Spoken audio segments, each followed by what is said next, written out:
In ferial tone, he addressed J.J. O'Malloy. Taylor had come there, you must know, from a sick bed. That he had prepared his speech, I do not believe, for there was not even one shorthand writer in the hall. His dark, lean face had a growth of shaggy beard round it. He wore a loose neckcloth, and altogether he looked, though he was not, a dying man. His gaze turned at once, but slowly, from J.J. O'Malloy's towards Stephen's face, and then bent at once to the ground, seeking. His unglazed linen collar appeared behind his bent head, soiled by his withering hair. Still seeking, he said. When Fitzgibbon's speech had ended, John F. Taylor rose to reply. Now I'm trying to remember if it was about the Irish tongue. Yeah. Mr. Justice Fitzgibbon had spoken, and the paper under debate was an essay advocating the revival of the Irish tongue. So I guess he was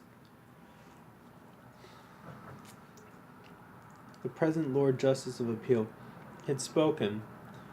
So he was advocating the revival of the Irish tongue? Or was he going against the revival of the Irish tongue? So it was a speech of a Finnish orator, but then Taylor gave a counter speech.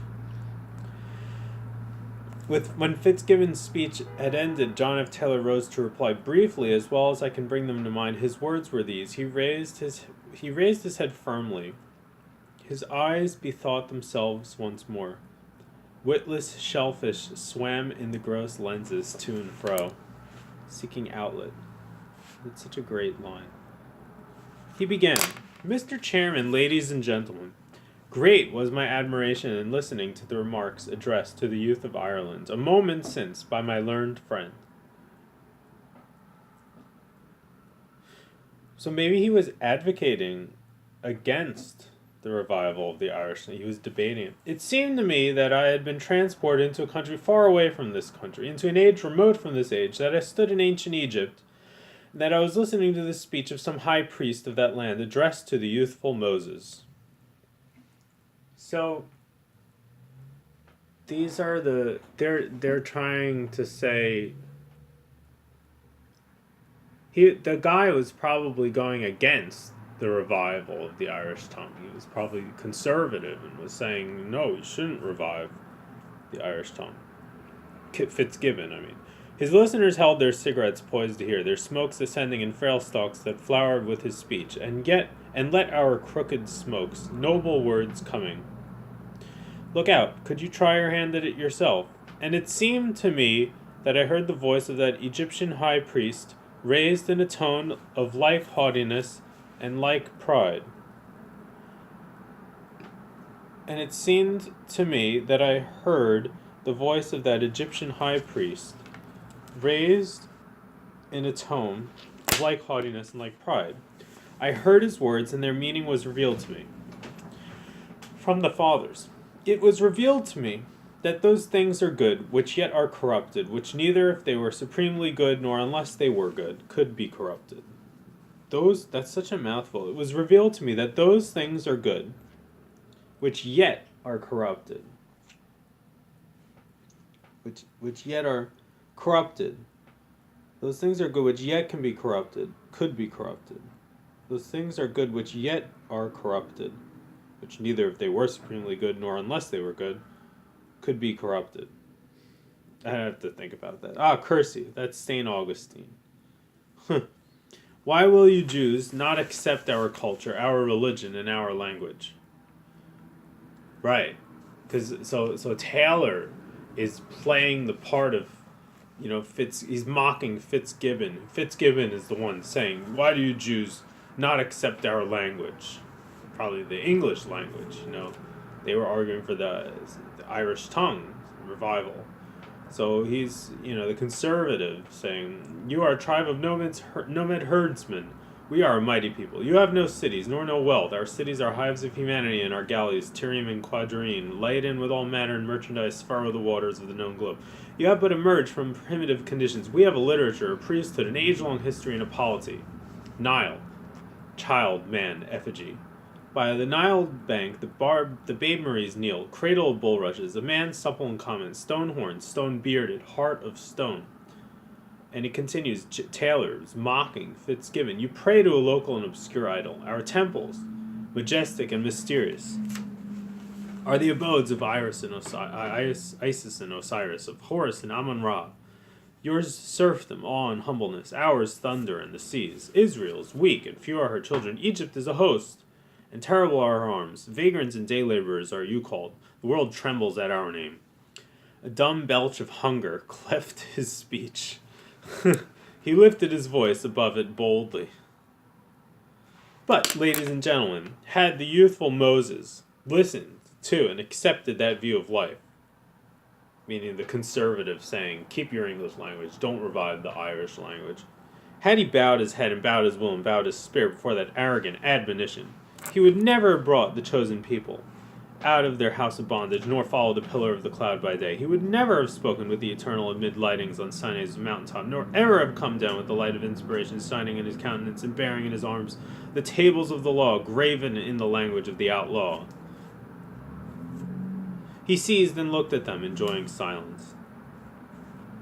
So J. Taylor was probably, John F. Taylor was probably arguing for the revival of the English tongue, the rebellious, position, not the conservative. Ominous. For him, J. O'Malloy said without regret, and yet he died without having entered the land of promise. A sudden at the moment, though from lingering illness often previously expectorated demise, Lenehan said, and with a great future behind him. Lenehan. The troop of bare feet was heard rushing along the hallway and pattering up the staircase. That is oratory, the professor said, uncontradicted. That's a great memory he has. Gone with the wind. Hosts at Mullaghmast and Tara of the Kings. Miles of ears of porches. The tribune's words howled and scattered to the four winds. A people sheltered within his voice. Dead noise. Akashic records of all that ever, anywhere, wherever was. Land, love and laud him. Me no more. I have money. Gentlemen, Stephen said, as the next motion on the agenda paper, may I suggest that the House do now adjourn? You take my breath away. It is not perchance a French compliment? Mr. O'Madden Burke asked. 'Tis the hour, methinks, when the wine-jug, metaphorically speaking, is most grateful in ye ancient hostelry. That it be, and hereby is resolutely resolved. All who are in favor say aye, Lenehan announced. The contrary no. I declare it carried, to which particular boozing shed. My casting vote is Moonies. He led the way, admonishing. We will sternly refuse to partake of strong waters, will we not?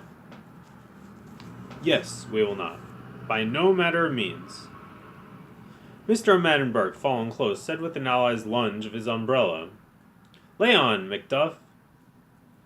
Chip off the old block, the editor cried, slapping Stephen on the shoulder. Let us go. Where are those blasted keys? He fumbled around his pocket. Wait a second. The editor cried. Okay. Where are those blasted keys? It's always the keys in this book. He fumbled in his pocket, pulling out the crushed type sheets. Foot and mouth, I know. That'll be all right. That'll go in. Where are they? That's all night. He thrust the sheets back and went into the inner office. The sheets back and went into the inner office. Let us hope. J. O'Malloy, about to follow him in, said quietly to Stephen, I hope you will live to see it published. Miles, one moment. He went into the inner office, closing the door behind him. Come along, Stephen, the professor said. That is fine, isn't it? It has the prophetic vision. Sweet. Ilium! The sack of windy Troy. Kingdoms of this world. The masters of the Mediterranean are fellahin today. The first newsboy came pattering down the stairs at their heels and rushed out into the street yelling, "Racing Special! Dublin! I have much, much to learn." They turned to the left along Abbey Street. "I have a vision, too," Stephen said. "Yes," the professor said, skipping to get into step. "Crawford will follow." Another newsboy shot past them, yelling as he ran, "Racing Special!" Alright, I should probably go now.